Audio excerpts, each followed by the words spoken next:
Welcome to the day 2 of ICON 2021, and we had a day 1 of ICON yesterday. We saw extremely educative case presentations, didactic lectures, and live in-box cases. And above all, we saw extremely engaging discussions by the doyens of cardiology. And I hope and pray we will be going to witness even better and exciting scientific agenda today. So without much ado, let's get going with the today's scientific program. Over to Dr. Saurabh.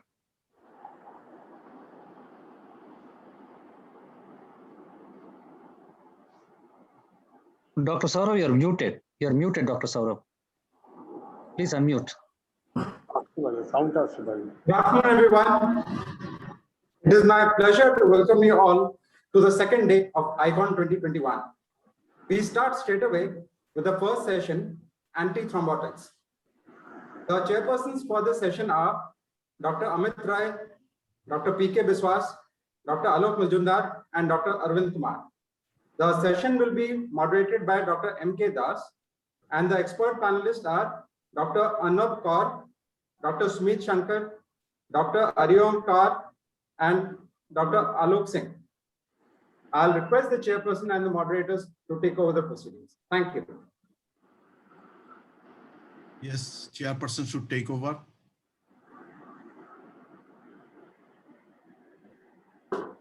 Dr. Amit Rai, sir. Dasar, you can take over from here. Okay, we had an exciting program yesterday, and today we'll not having less, possibly more. And without much ado, let us start the session on antithrombotics. And my topic today is rivaroxaban, the versatile molecule. And this is really a versatile molecule, as you can see the different scenarios where this NOACs or which are also known as DOAC, that is direct oral anticoagulant nowadays. This is the first scenario with DVT and pulmonary embolism, and second scenario is DVT-P with atrial fibrillation. And in these conditions, and there can be intermingling of the DVT-P or atrial fibrillation, as you can see here. And in Indian scenario, actually, there are a lot of scopes of using the DOAC, especially the rivaroxaban in venous thrombosis and thromboembolic phenomenon. As you can see, the different statistics in terms of the increasing incidence of venous thrombosis, then deaths and all this. And very interestingly, the atrial fibrillation with DVT-P is another facet which can actually be associated with the pulmonary embolism. And these are some of the conditions which have been mentioned here, like ASD with AF, ASD with mitral stenosis with atrial fibrillation with PFO and no PH, and PS with AF with no PFO. So, this is a very, very rare condition where, not rare actually, 40% incidence of right atrial clot directly can cause the pulmonary embolism.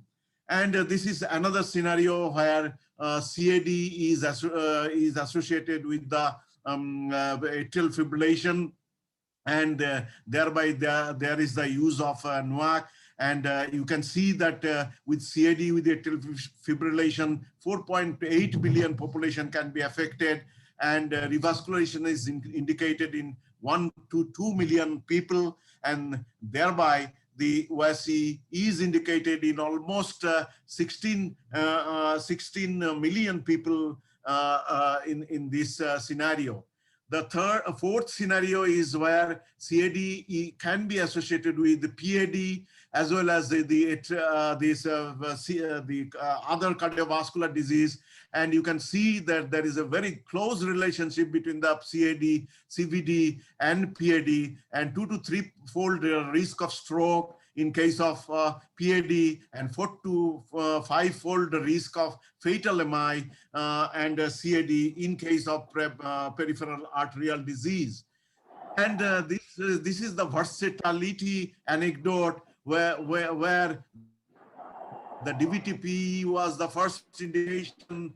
Started the journey in 2008, and thereafter atrial fibrillation in 2011. DVTP, acute coronary syndrome, then VT. After 6 months of treatment with DVTP, stable CAD is the newer indication. PAD itself is a newer indication, and DVTP prophylaxis in acute medical illness. And lastly, we have seen that this is indicated even in the prosthetic mitral valve, and that has become the latest indication. Now, to highlight some of the trials, I won't go into the detail of the trials, but rivaroxaban trials in DVT started with the Einstein trial and Einstein DVTP, then Megalion, Record, Einstein extension DVT prophylaxis, then Einstein Choice, Einstein Hot-P, Einstein Mercury, and all showed the positive efficacy and safety results. And so the oral anticoagulation was class 1 indication for thromboembolism, and also in non-valvular atrial fibrillation, and this is the class 2A indication. And these are different guidelines where guidelines from ACCP and CHES, they have also put the NOAC or DOAC as a class 2 indication. Now, so for the atrial fibrillation management is concerned, you can see the management with after confirming the atrial fibrillation with characteristic atrial fibrillation features. It is the rule right now to treat in the ABC pathway. And the first parameter is the anticoagulation, and thereby to avoid stroke. This is based on the estimation of the CHA2DS2-VASc score as well as the Hasbled score. And then after you have given the medication, then you should take the B step, better symptom record, and comorbidities and cardiovascular record, cardiovascular disease management. And ROCKET-AF, of course, showed non-inferior result to warfarin in reducing stroke, then coronary artery disease, and total mortality. And in PCI, atrial fibrillation with PCI, the AFPCI or Pioneer AFPCI study showed significantly that there can be lowering of the cumulative incidence of various, the MACE when it is used with low dose rivaroxaban, and that has become the standard therapeutic measure nowadays. And you can see the different different aspects of rivaroxaban efficacy and safety in the Forrester's chart. You can see with the various trials they have shown the beneficial results. And thus, if AF complicating ACS, the indication for DOAC is now for is 2A indications, and that's why in the guideline also the rivaroxaban or the other DOACs have been used for the therapy of atrial fibrillation after PCI, extending from 1 month to 12 months and beyond. And no discussion can be complete without touching upon the corona infection. And this has got again a versatility in terms of various complications like myocardial infarction and heart failure risk and arrhythmia risk. And here actually we thought that the oral anticoagulation, or rather the DOACs, will be having the beneficial results. But the ACTION trial that has been presented just 1 month back has shown that the mortality benefit and cardiac events benefit are not there. So this is a negative trial, but definitely there are a lot of points which are to be taken into account, and I'm not going into the detail of it. But what is very, very important is that the various trials that have been conducted are COMPASS, Commander HF, then Navigate, then Select D. Out of this, the COMPASS trial has given the very important insight, considering the dual pathway inhibition as antiplatelet plus anticoagulation, and that has shown a very, very important, remarkable result in terms of reducing the mortality and the morbidity. And the COMPASS design was like this, and low dose trial was done, and the primary then and also the vascular major vascular amputation are very much less, significantly less in the rivaroxaban with the aspirin group. And so the conclusion in the trial of the COMPASS trial was that the low dose rivaroxaban plus aspirin reduced major cardiovascular events in stable atherosclerosis, irrespective of the presence or absence of diabetes. And it's really dual pathway inhibition is very important in low dose, with low dose rivaroxaban plus aspirin is particularly attractive in high risk patients such as those with diabetes. It can be switched off and switch on anytime. It can be used in chronic kidney disease where even the EGFR is more than 15 milliliter per minute, and age may not be taken into consideration. It can be used there. And thus the carry-home message for rivaroxaban is that the field of thrombosis and anticoagulation is rapidly evolving, withholding the benefit of DVT-PE prophylaxis attracts medical legal action. I am repeating, medical legal action. Rivaroxaban offers fair chance to mitigate this. Rivaroxaban with solid evidences are not only beneficial in DVT-PE prophylaxis, but also has been put in the guidelines as a definitely usable agent in atrial fibrillation, ACS, stable ischemic heart disease, and PAD. And switch off and switch on phenomenon of the drug is quite handy, and no adjustment of dose is mandated for the elderly. Thank you very much.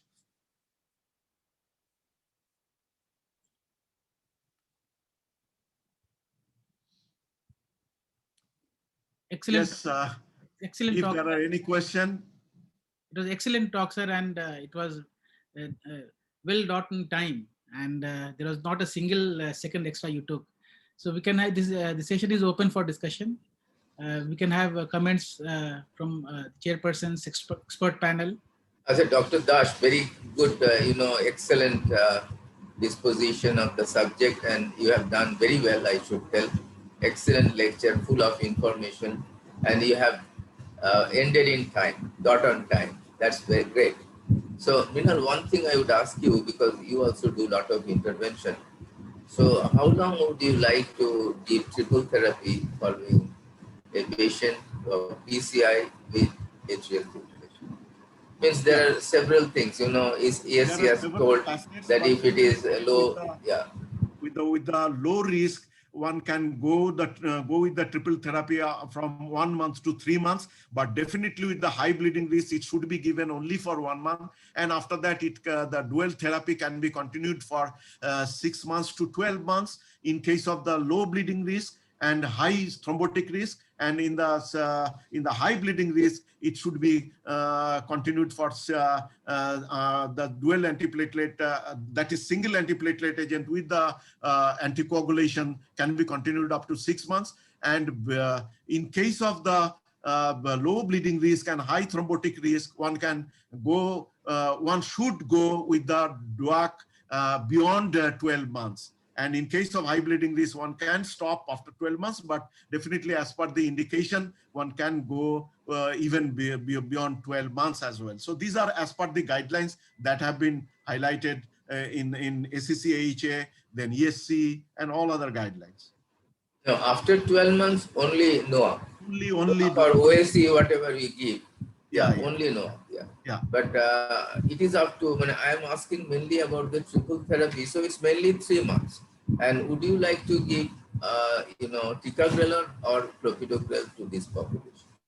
Yeah, but so for the high thrombotic risk patients are concerned, ticagrelor or prasugrel even nowadays have been attributed to be quite beneficial in case of a high thrombotic risk patient like bifurcation lesion, left mainstem lesion, and all these complicated cases. And there, ticagrelor, prasugrel can be used. But for me, actually, at my personal level, if I am to use the NOAC, then I'll prefer the clopidogrel if I find that there is no clopidogrel resistance. Yeah, absolutely. I would also prefer to give clopidogrel. So, thank you. Excellent lecture, Minal. Thank you. I think let us go to the second lecture.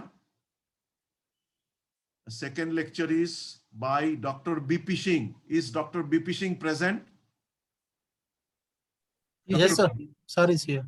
Yes, yes. Then Dr. BP Singh is very much important person in Cardiological Society of India. Let him speak on his favorite subject, that is dabigatran real world evidence. This is another important facet in the use of DOAC in present day scenario. Dr. Das, Yes. I'm sorry, I'm not prepared for the talk. I was not aware, just now I have got the link. So Okay. I just wanted to join, I have to chair a session. Okay, okay, that's fine. Can you give some comments about the dabigatran in the present scenario? Some comments, use of Yeah. dabigatran nowadays. Rather, we are using dabigatran in the era of the COVID-19 in the people who have recovered from the COVID-19 and having some problem of shortness of breath, D-dimer high, markers are high, where the dabigatran we are using for the preventive future complication. I know all use of dabigatran, previous use of dabigatran, all people are aware, but there is a new use in the post-COVID era to prevent further complication in the people who are high at risk, who are having high D-dimer, CRP positive, and other IL-6 marker. There dabigatran has a very important role, Dr. Das.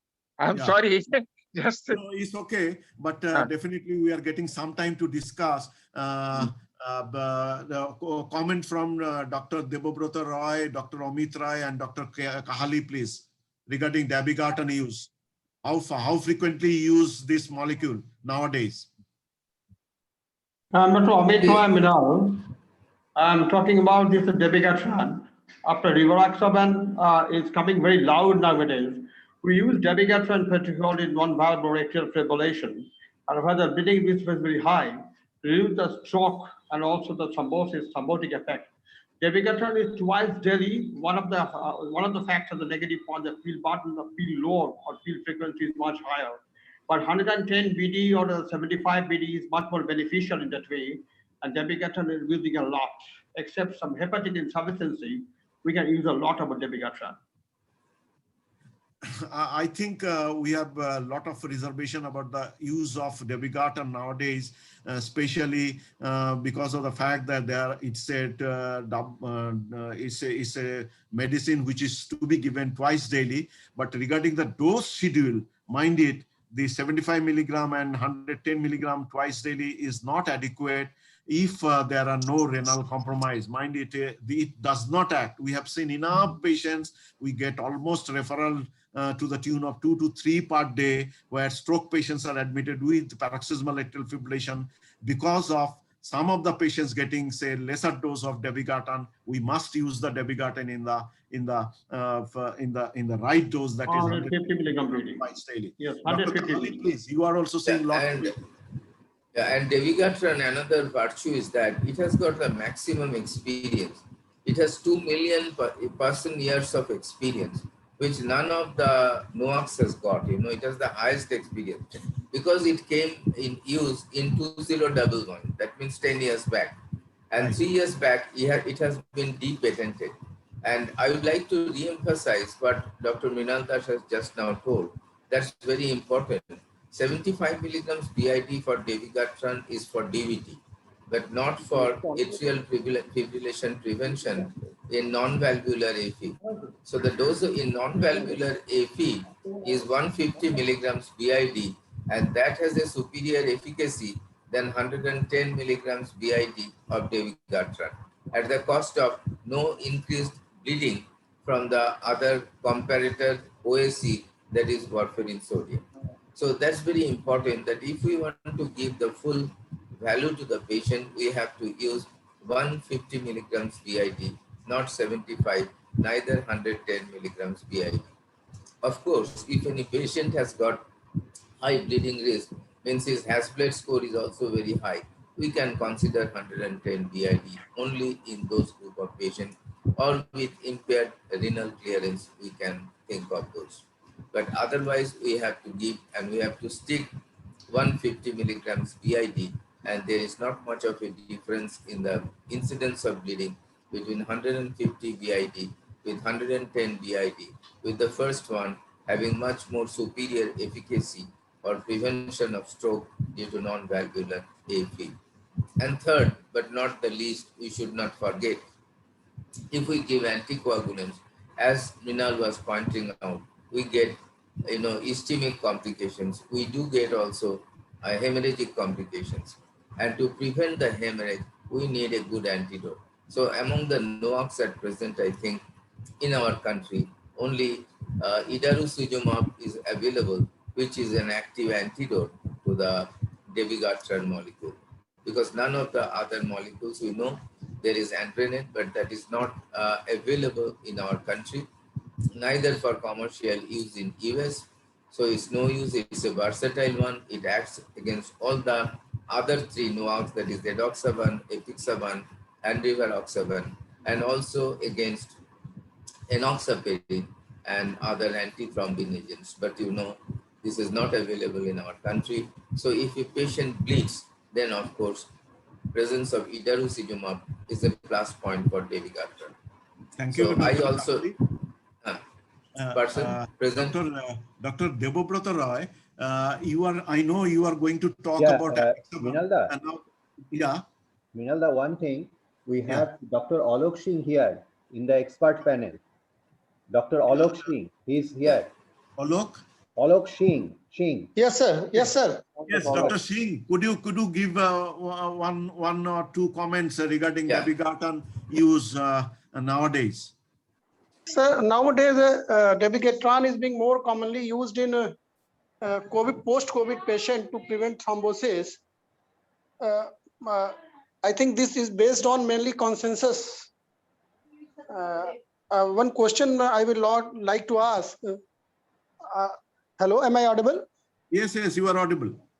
Sir, what all of you are observing increased incidence of myocardial infarction or arterial thrombosis in post-COVID in reality in your setting or not? Because I am not observing in clinical setting.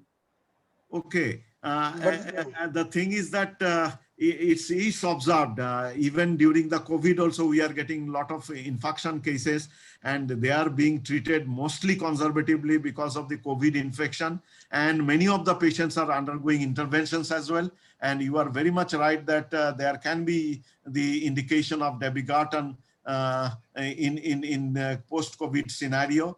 But however, one of the catch point, what I was actually going to ask Dr. Debabrata Roy, though he's presenting apixaban, the flip side of dabigatran is that the eGFR must be above 30 ml per minute, and if the the CKD condition is bad, then it cannot be used. And COVID is a very, very notorious disease in terms of producing multi-organ damage, as I have shown in one of my slides, and it causes fibrosis of different organs, including heart and lungs, and thereby there is definitely the chance of arrhythmogenicity and atrial fibrillations are there, and definitely there is a role of dabigatran use.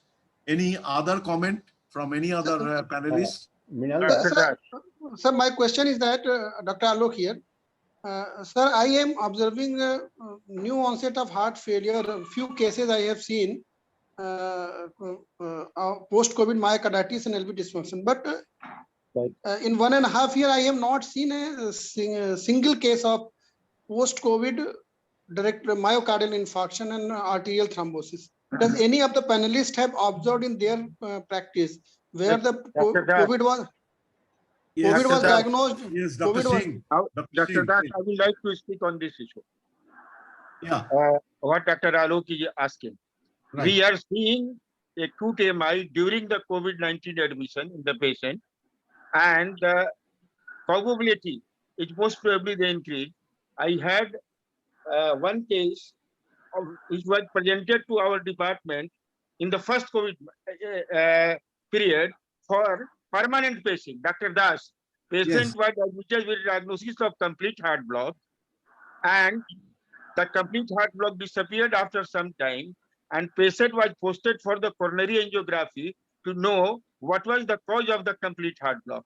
I was doing the angiography on that day. Angiography was completely normal, and the boy was of the younger age. I asked my assistant professor why this patient was angiographed. He said the patient presented like this, sir. I asked for the file. It was complete heart block, admitted for permanent pacing. During the admission, patient developed heart failure. The echo size of the LV size was 64 millimeter, presented as a heart failure. And during the treatment, it recovered also.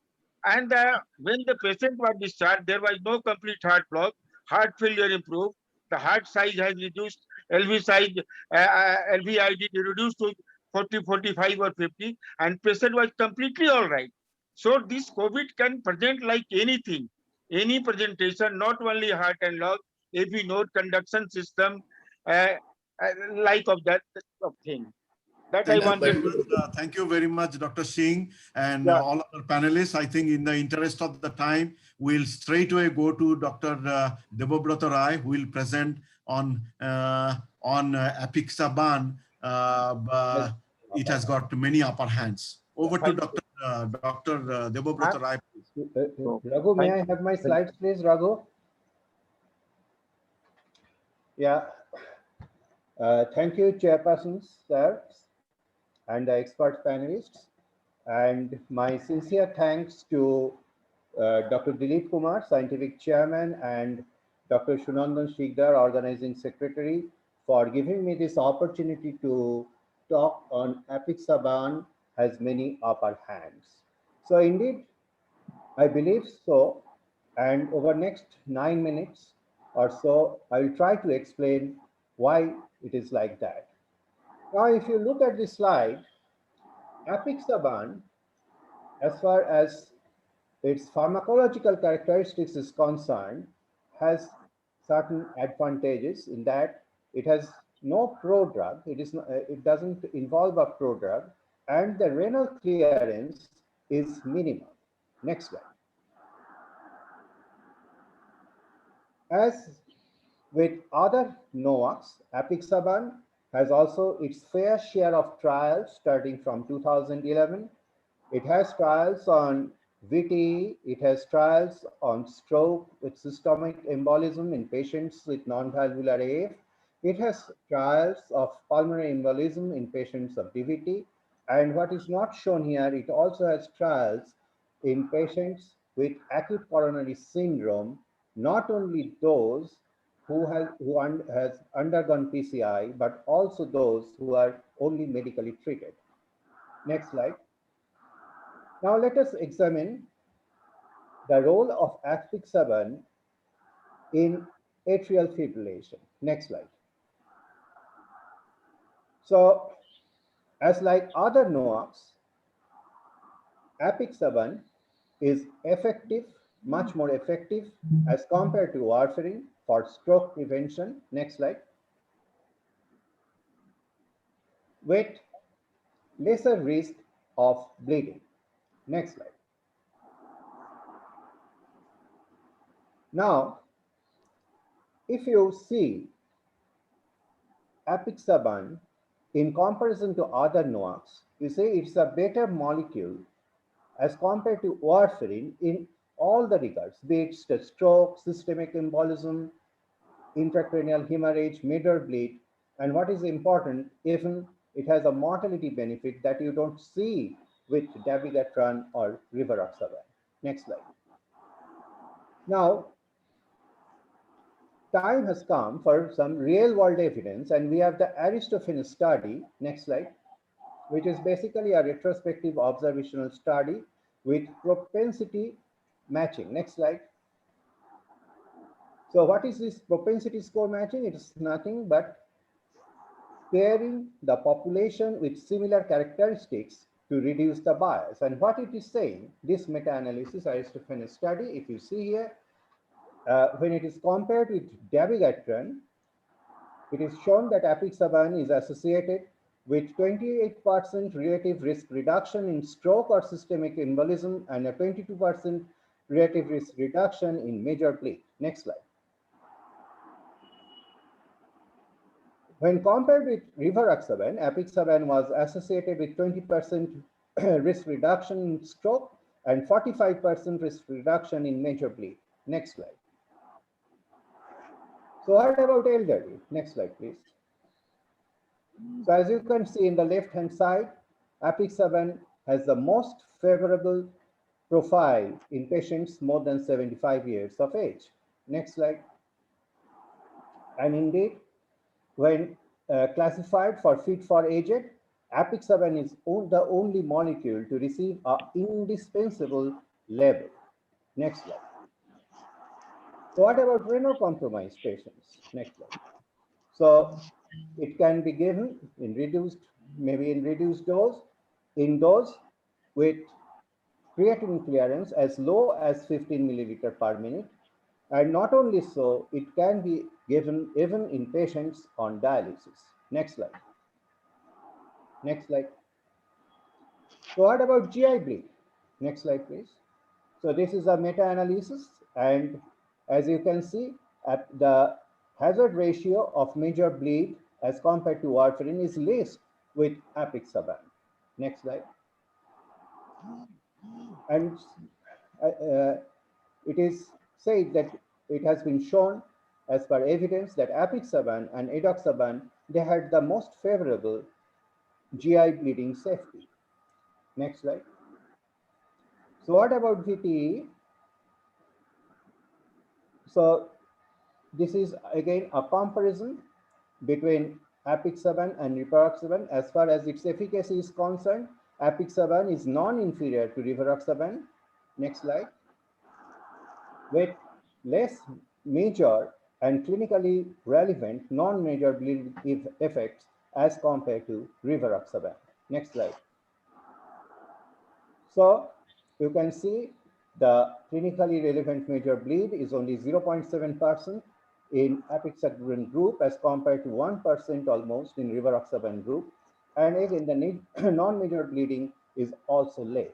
So apixaban has equivalent efficacy in preventing recurrent VTE, but with a decreased risk of major and minor bleed events as compared with rivaroxaban. Next slide. And it is not a wonder that in NICE guidelines, apixaban has received a #1 indication. Next slide. And of course, there are concerns that what will happen if you bleed with apixaban, because you know the specific agent antidote androstenedione alpha is not available in India.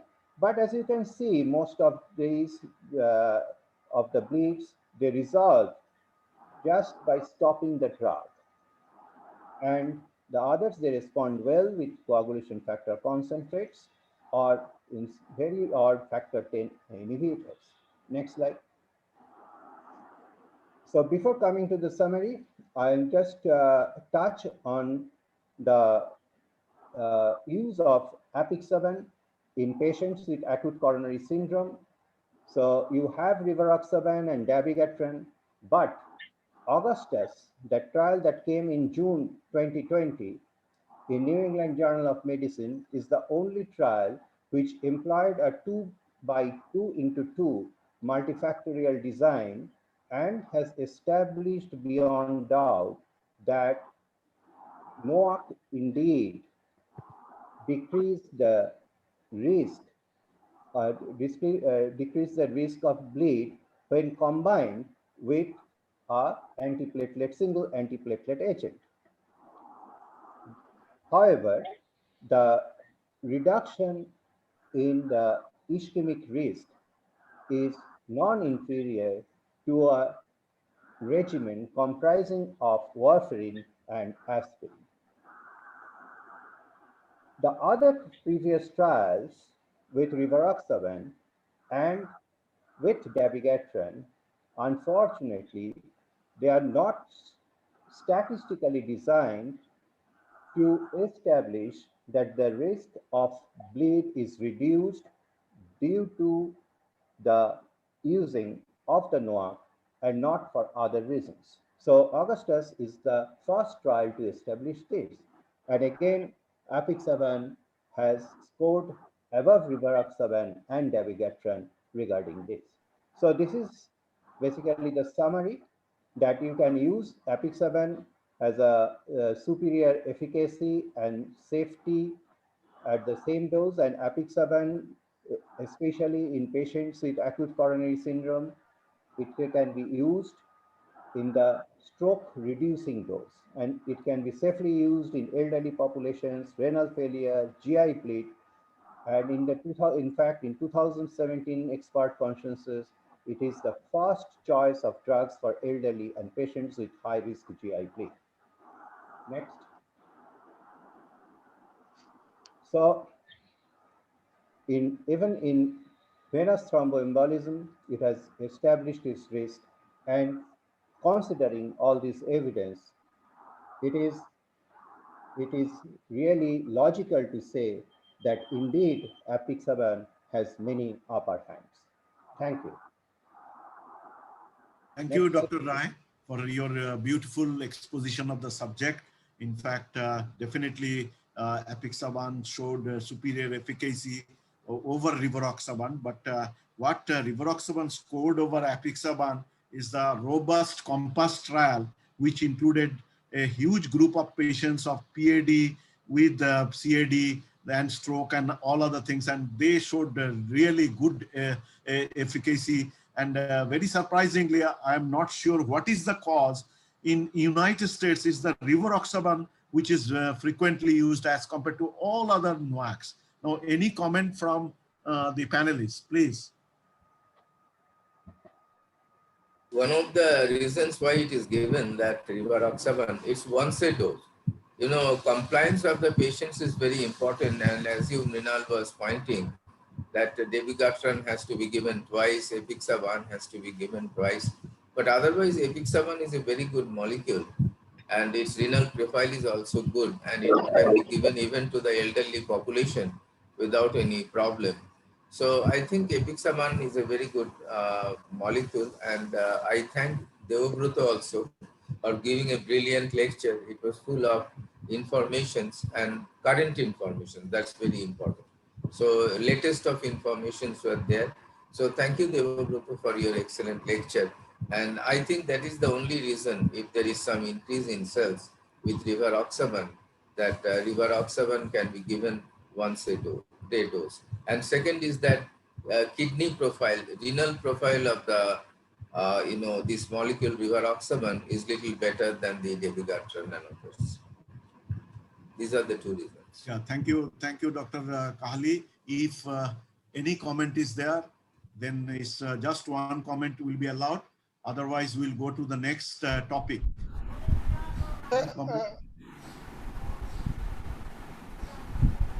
Okay, if there are no comments or question, then we'll straight away go to the next topic, that is the managing bleeding on NOACs. Dr. Rana Rathore Roy. Dr. Rathore Roy is present. Yes, sir, he's there, sir. Dr. Dilip? He is there. He is there. Okay. Dr. Yes, sir. Good afternoon, sir. Good afternoon. Yeah. I would like to thank organizing of this for giving me this opportunity, and without wasting time, I will go to my topic. My topic is management of bleeding in NOACs, and already much of my topic has been covered by Dr. Roy regarding the bleedings in NOACs.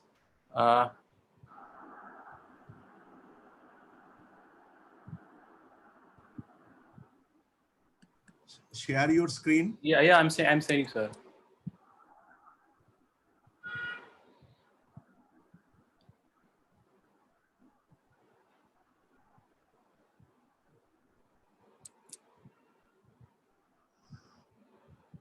Yes. আরেকটু রানা বলছে তো, রানা ওখানে আছে।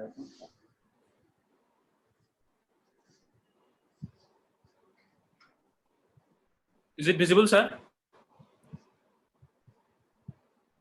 Yes, sir. Yes, sir. Please continue. Yeah, you are audible, you are visible, Rana. So you can start, please. Yes, sir. Sorry.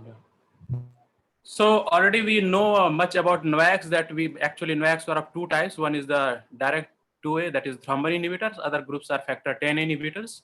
And among the thrombin inhibitors, we have dabigatran, and among the factor 10 inhibitor, we have rivaroxaban, avixaban, indoxaban, and vexatrabans. So these are the molecules we are using for NOACs, and we all know that NOAC causes less serious bleeding than vitamin K antagonist, and these patients who experience a bleed while taking a NOACs have similar or better outcomes in comparison with patients on warfarin. So we have two advantages. One is the less serious bleeding, and even if bleeding is well, the prognosis is better in NOACs in comparison to warfarin. So, so how can we manage the bleedings in case of NOACs? So better, we all know that prevention is better than cure. So right dose of the NOAC for a specific patients. So we should know what are the doses suitable for that patients. So that means what are the indications, because we know all that for different indications, different doses are prescribed. So we should know that which dose is suitable. We should not overuse in the more doses. So in the right dosage you prescribe, that definitely chances of bleeding will be less. And we should also know what was the renal profile and hepatic profile of that patients, because we all know that according to the renal profiles, doses are different. And concomitant administration of antiplatelet drugs and non-steroidal anti-inflammatory drugs should be avoided when possible, because we all know that whenever we combine with the NOACs with antiplatelets or this NSAID, the chances of bleeding will be high. And we should monitor these patients of renal and hepatic functions. And we should also know when we should discontinue, what is the timing of discontinuation before any planned surgery. So by that way, we can prevent the unnecessarily bleeding during any planned surgery.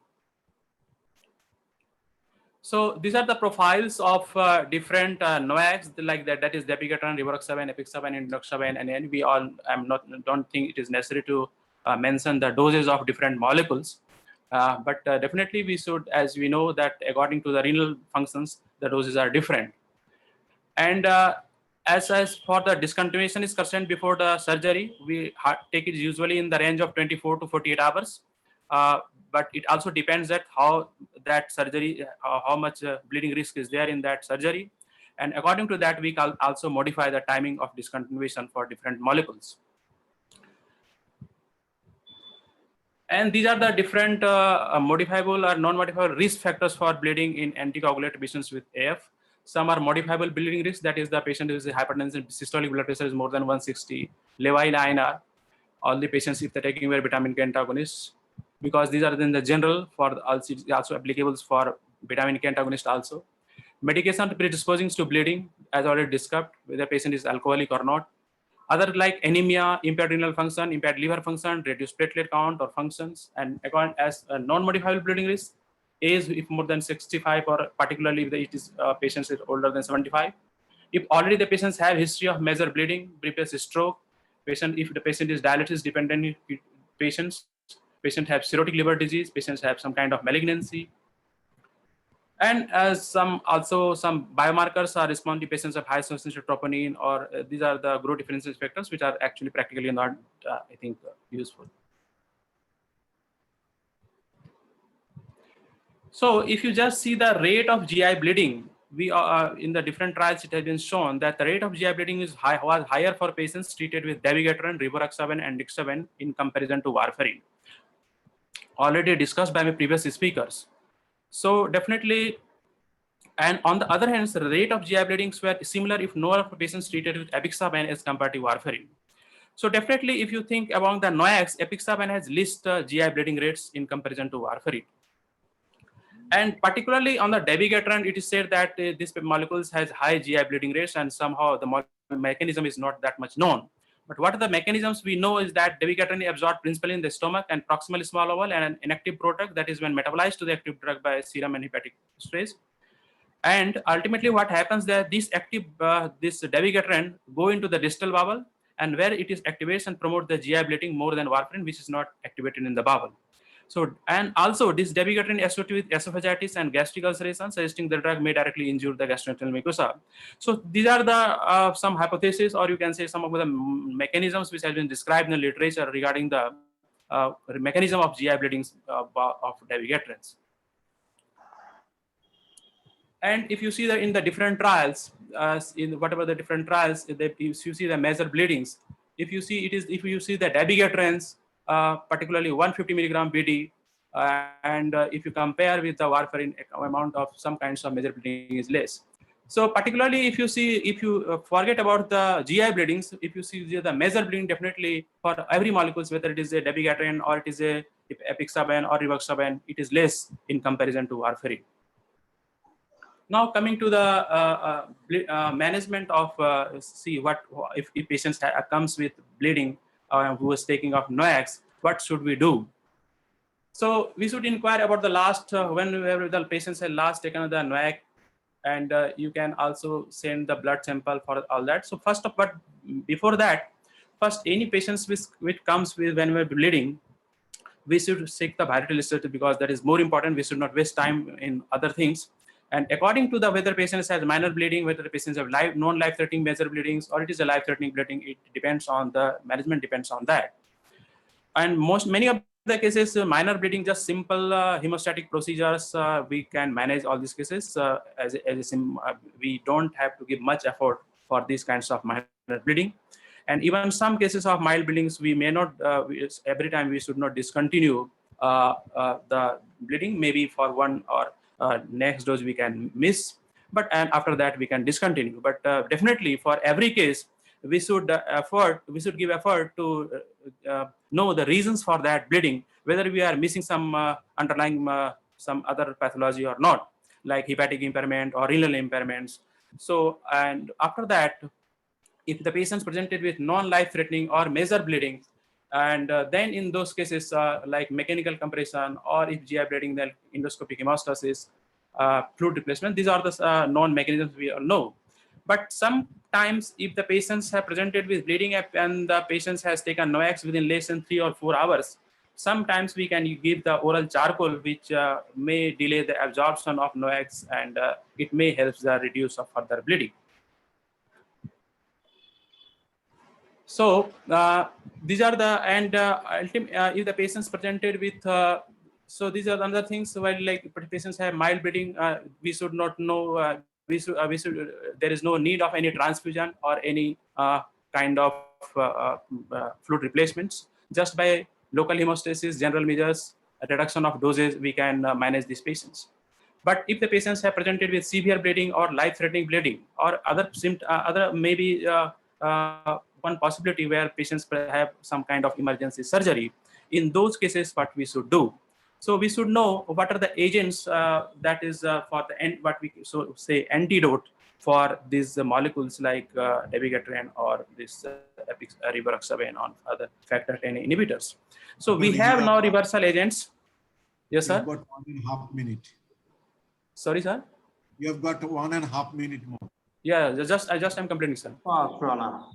So we should know what are the molecules we have. We have molecules like adagrasib or endoxanate alpha. So adagrasib, we all know that it is for the dabigatran, and this endoxanate alpha is for other other factor 10 molecules. And we should know the doses of this. Adagrasib is the 2.5 milligram doses, 2 doses within the 15 minutes. And for the endoxanate alpha, it is the single IV bolus. It depends on that what are the timings of last dose, and what are the last dose of the dose and delay, dose and timings. And according to that, we can modify the doses of these molecules.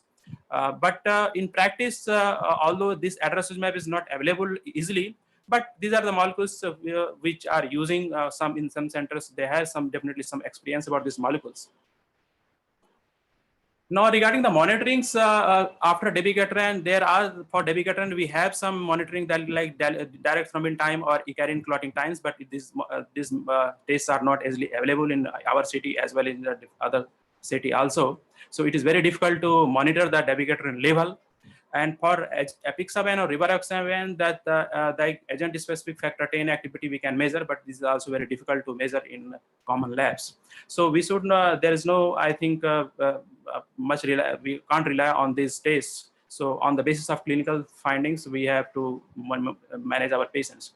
And for adagrasib, we have some side effects, like we have seen that in major bleedings, some patients have developed delirium. And in case of emergency surgery, some patient may have seen after this administration of these molecules, cardiac arrest, as well as the septic shock. So these are the some known side effects of adalimumab. So the take-home message is that prevention is better than cure. So always we should try to prevent the bleedings by whatever the known what we can do.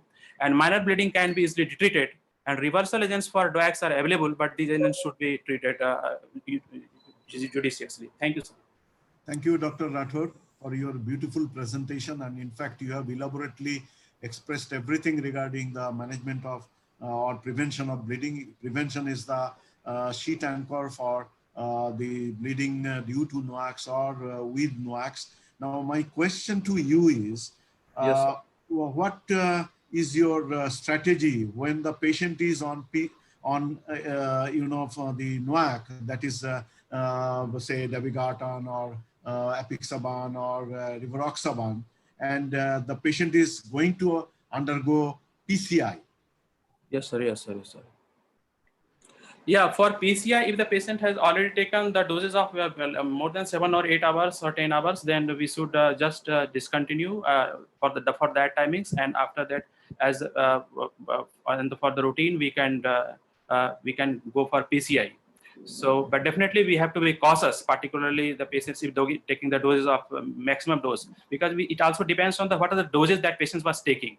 If the patient was taking 150 milligram BD dabigatran or the like rivaroxaban 20 milligram BD, and just a patient has taken that just 2 hours or 3 hours within, then definitely the risk of bleedings will be more.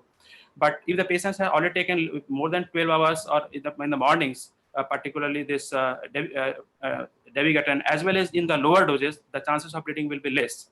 But if the patient has more than that, definitely bleeding will less. But we have to cautious and just go for the routine PCI. And after that, according to the indications, what were the indications? Why that patient was taking this CO? What was the indication? According to that, we can modify. Any Time is up, sir. We are running short of time. Route of procedure. Yes, sir. Any route? What will be your route? Radial route, sir. Yes, that's what actually is very, very important in obese patient as well as in the patients with this NOAC. It's always preferable that the radial route should be preferred if there are no other contraindications for using the radial route. Any comment? Just one quick comment from any panelist.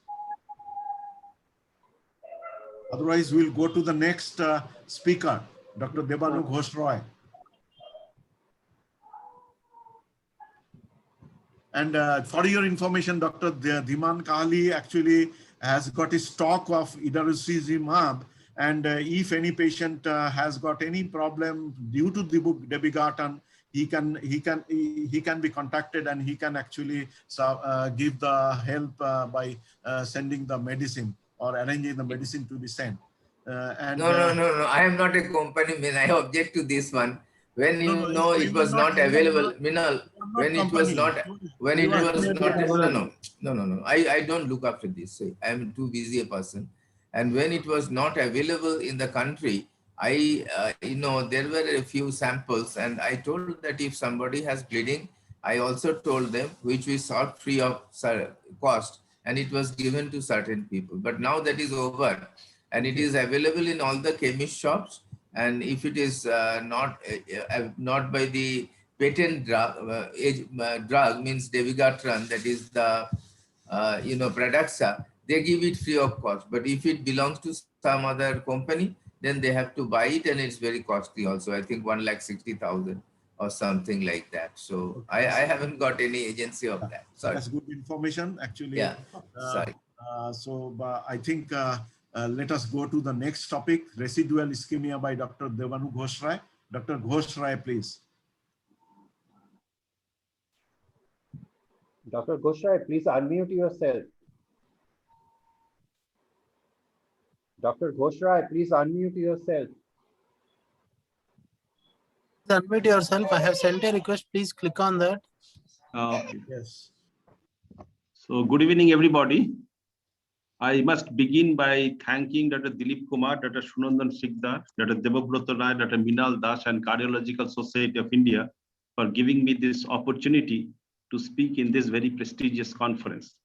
So my topic today is residual ischemia, which is slightly odd in this topic of newer anti-oral coagulants. Go to the show mode, slides show mode.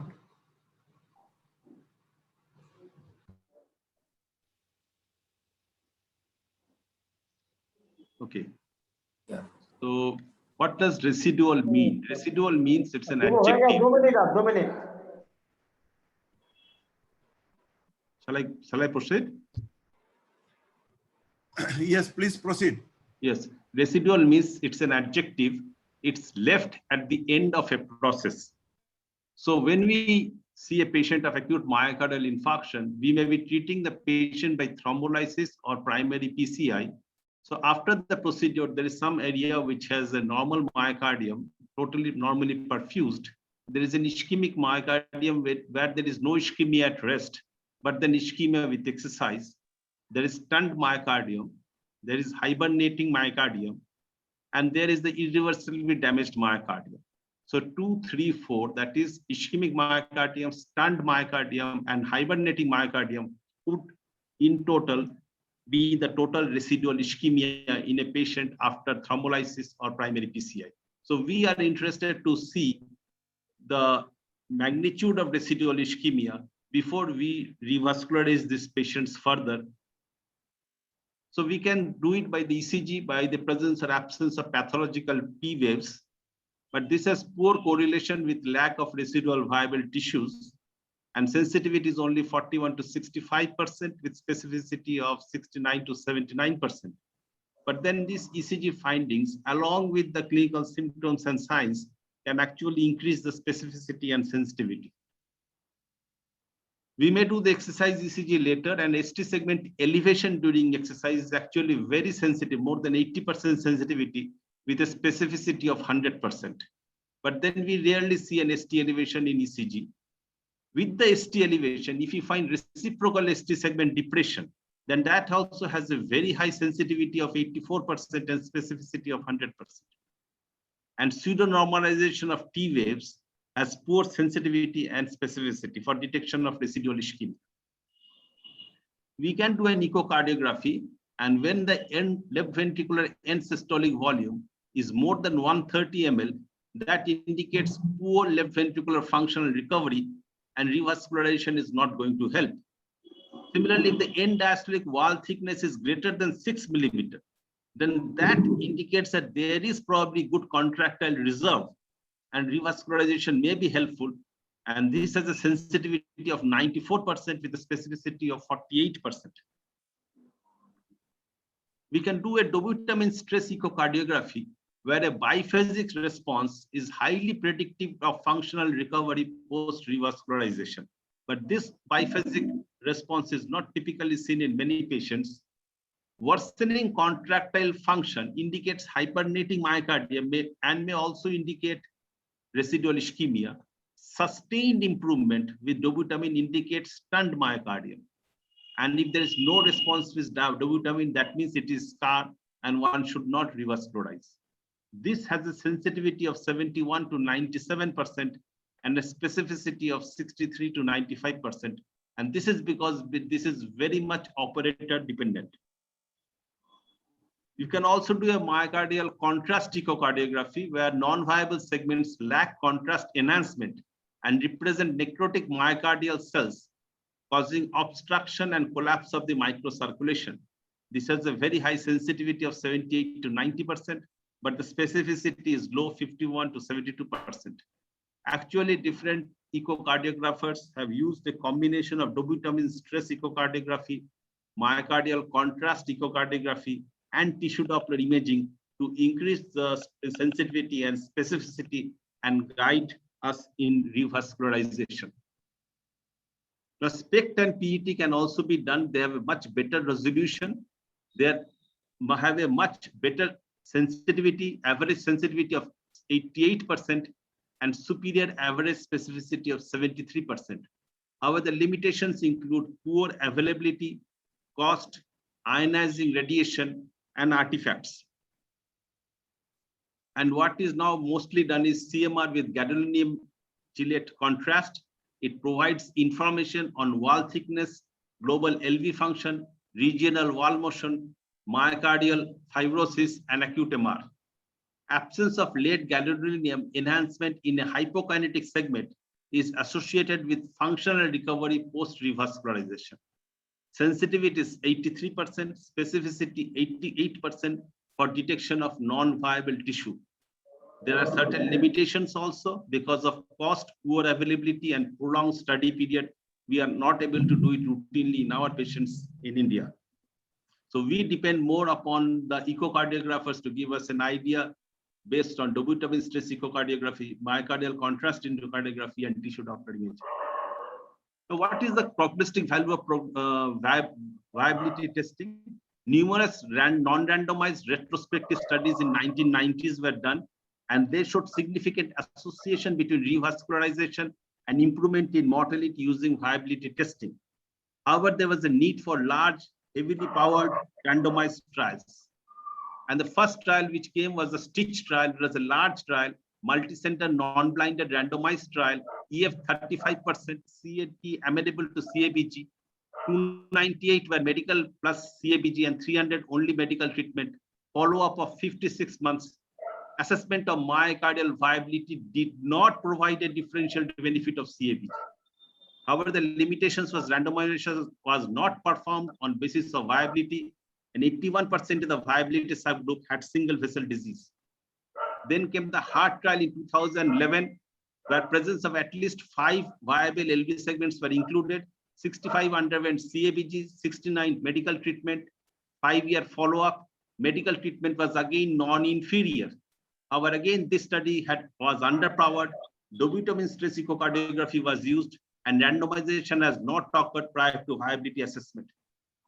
Then came the part 2 trial in 2007, perfusion with FDG-mediated PET imaging, 430 patients, ejection fraction less than 35%, multivessel CAD, non-significant trend towards a reduction in the predefined composite endpoint of cardiac death, MI, and cardiac rehospitalization at 1 year.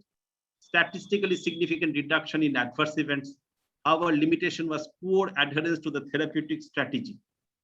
And the Ottawa 5 study was only the positive study, 111 patients, EF 35% or less, confirmed CAD with FDG PET imaging. Primary endpoint was cardiac death, MI, or cardiac rehospitalization. Hazard ratio was 0.34, highly significant.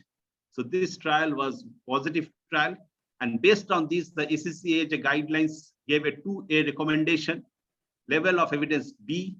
This is keeping with the benefit that may still be diagnostic and prognostic benefit in the utility of viability studies, which have not become apparent given the limitations of the aforementioned trials. Newer trials such as AIA/HF will hopefully decipher soon, and the results are expected late this year or early next year. Now, there is also a post-PCI residual ischemia. Despite advances in PCI, 1 in 5 patients still has recurrent angina within the first year after successful PCI. Lower post-PCI FFR values have been associated with an increased risk of MI, revascularization, and death. Despite increasing evidence, clinical adoption remains limited, and there are no specific guideline recommendation also to do post-PCI FFR.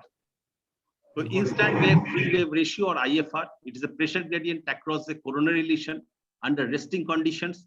There is no pharmacological hyperemia. It is non-inferior to FFR in different trials, and it has a better correlation with coronary flow reserve.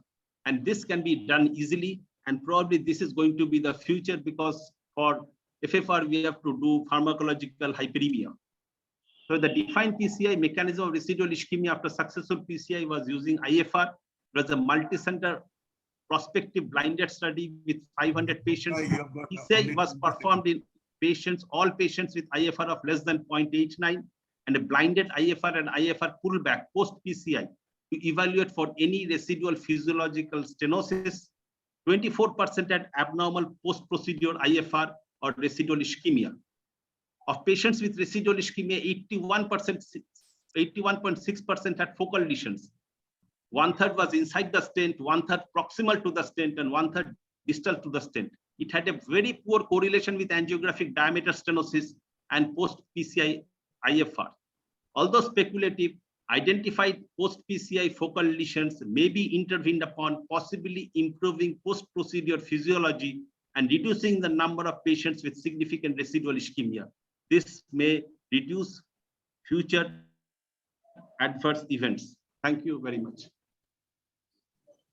Thank you, Dr. Ghosrai, for your beautiful description of the topic. You have done real justice, and it was well in time. Now, any expert comment from the expert panelists and chairpersons? We are just in time.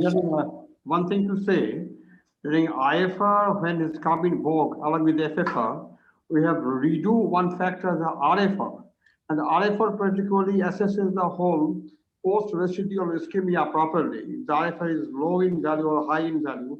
It has a prognostic significance in that way. Thank you. Thank you. I think all the speakers have done excellent job. The panelists, chairpersons, everyone has done excellent job in this session of antithrombotics. I think Dr. Kumar, we are well in time. You can start your next session. Let us give a big round of applause to all the participants. And Minalda, Yes. one thing, we have 500 plus delegates now. So let us give kudos to Sunandan and of course the Dilip Kumar and of course yourself. Yeah, very nice. Over to Dilip Kumar, please.